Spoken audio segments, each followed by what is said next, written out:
Panginoon, tulungan mo po akong mabuhay sa araw-araw,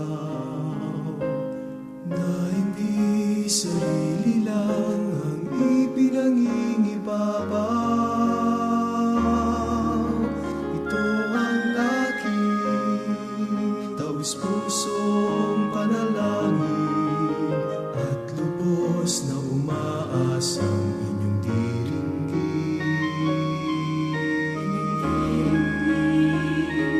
Hayaan ang mga mata'y mamulak sa katotohanan.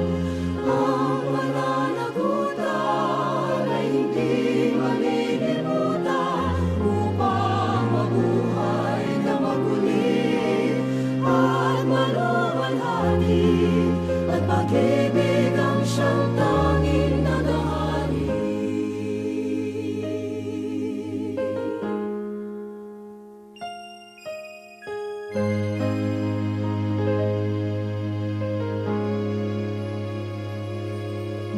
Tulungan mo po ako sa lahat ng gawain, upang maging matapat at maunawain